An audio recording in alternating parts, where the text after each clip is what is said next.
Ma'am 400 भी नहीं है, ठीक है मैम। 37 PYQs में से कुछ नहीं आया, ठीक है। अब बताओ, और बताओ अपने मन की जो भी भड़ास है, जो भी आप फील कर रहे हैं, let me know in the comment section. मैं आपकी बात आराम से सुनूंगी, जो भी आपके दिल में है ना मैं सब सुनूंगी बेटा।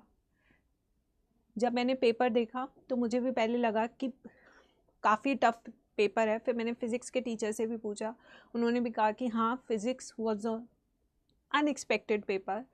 बेटा आप केमिस्ट्री से भी मैंने पूछा। अभी ना एक्चुअली मैं क्या बोलूँ बच्चों, you know my heart is literally very heavy right now, क्योंकि बैक टू बैक मेरे पास इतने मैसेज आए ना बच्चों के, इतने मैसेज आ रहे हैं यार, मैं तुम्हें बता नहीं सकती। बहुत बहुत मैसेज आए हैं, और अभी भी देखो तुम सब हो ही ना मेरे साथ। एज पता है कई बार ना अनएक्सपेक्टेड पेपर क्यों बनाया जाता है, और इसलिए बनाया जाता है क्योंकि उनको लगता है कि हम अपने आप को साबित कर दें, इस चीज़ के लिए साबित कर दें कि देखो 720 नहीं आ सकते।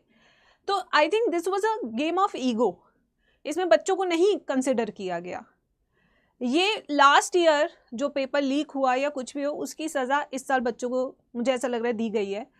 ऐसा पेपर मैंने पिछले 5 सालों में नहीं देखा है जहाँ पे फिजिक्स का टीचर मेरे साथ में बैठा हुआ है और वो कह रहा है कि भाई गजब पेपर बनाया है न पेपर। फिर ऐसी बुक्स क्यों बनाते हो यार जहाँ पे बहुत सिंपल दिया हुआ है, या तो अपनी बुक्स का स्टैंडर्ड भी बढ़ा दो।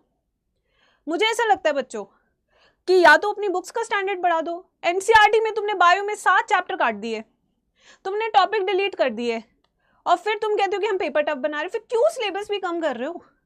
एक तरफ से ये दिखाने की कोशिश होती है कि हम बहुत आसान बनाएंगे, किसी बच्चे को कोचिंग की जरूरत नहीं है, जो बच्चा खुद से पढ़ लेगा उसका सिलेक्शन भी हो सकता है। एक तरफ हम ये चीज हमें बताई जाती है, और दूसरी तरफ पेपर इस तरीके से बनाया जाता है कि जहां पे आज हर एक बच्चा देखो कितना लो फील कर रहा है, कितना लो फील कर रहा है। तो ये क्या है?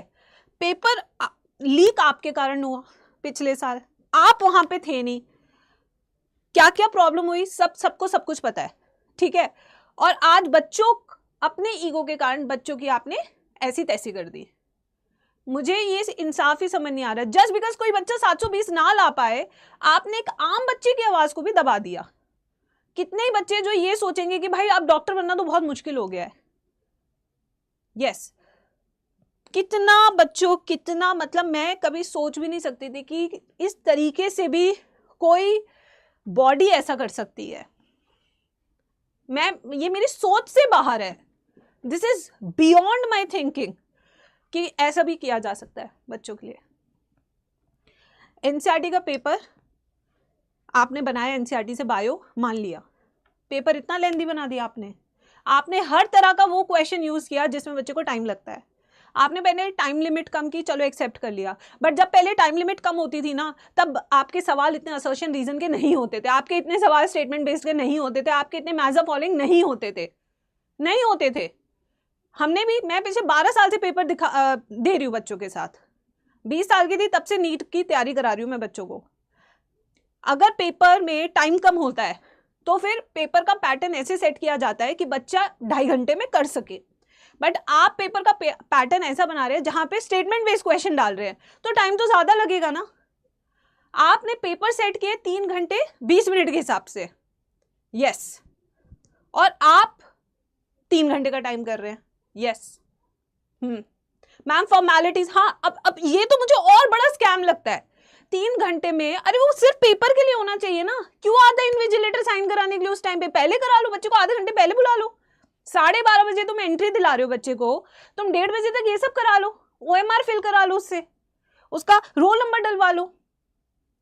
अरे बच्चे को पूरा 3 घंटे पेपर करने के लिए तो दो। फिर तुम्हें फॉर्मेलिटीज भी उसी टाइम पे करानी है, तुमने पेपर भी वैसे सेट करना है कि 3 घंटे 20 मिनट के हिसाब से हो, हर चीज तुम्हें अपने हिसाब से करनी है। बच्चा कहाँ जाएगा?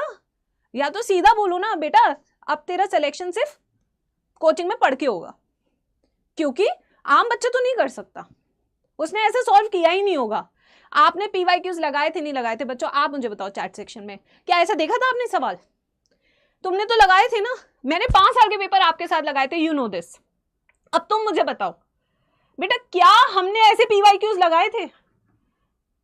कहां लगाए थे यार? बच्चा PYQ करके कह रहा था अरे मैम नीट तो मेरा आराम से रहता, बायो तो मैं फोड़ के ही आऊंगा, बाकी चलो मैं अभी नहीं जा रहा फिजिक्स पे केमिस्ट्री पे। हम सब ने PYQs लगाए थे यार, तुमने, मैंने, हम कितने बच्चों ने PYQs लगाए थे। ऐसा सवाल था वहां पे। अबे कहां से क्यों बना रहे हो ऐसे सवाल फिर? और अगर बनाना है तो जब 100 नोटिफिकेशन देते हो रात के 12 बजे, बच्चे को पागल करते हो, आधार कार्ड के लिए पागल कर दिया इस बार बच्चे को। बच्चा लास्ट मोमेंट तक परेशान रहा कि आधार का ऑथेंटिकेशन मैम कैसे होगा, मैम मेरा एडमिट कार्ड डाउनलोड नहीं हो रहा, मैम मुझे ये नहीं पता सिटी कहां जाना है। अरे लड़कों को तो 700-700 किलोमीटर दूर भेज दिया। सबके पास इतने पैसे नहीं होते मिस्टर NTA, नहीं होते सबके पास इतने पैसे कि वो जाके 5 स्टार में रहेगा। कितने बच्चे मैं बता रही हूं सेंटर के बाहर लेटे हुए थे। वो 2-2 हजार का फॉर्म कैसे भरते हैं ना, ये लोग कभी नहीं समझ पाएंगे। कितने बच्चों के मेरे पास मैसेज आए कि मैम हम तो सेंटर के बाहर जाके बैठ जाएंगे और अगले दिन वहीं से चले जाएंगे पेपर देने के लिए। ये भी हालत थी बच्चों की। ये कोई तरीका नहीं है इतना बड़ा नेशनल एग्जाम कंडक्ट कराने का। अबे तुम क्या बना रहे हो, डॉक्टर बना रहे हो कि क्या बना रहे हो, कोलू के बैल बना रहे हो? क्या गधा मजदूरी करा रहे हो बच्चों से? डरा दिया है बच्चों को। और अभी कुछ कोई बच्चा XYZ कुछ बोलता है करता है तो फिर तुम उसको कहते हो कि अरे ये क्या बात हुई।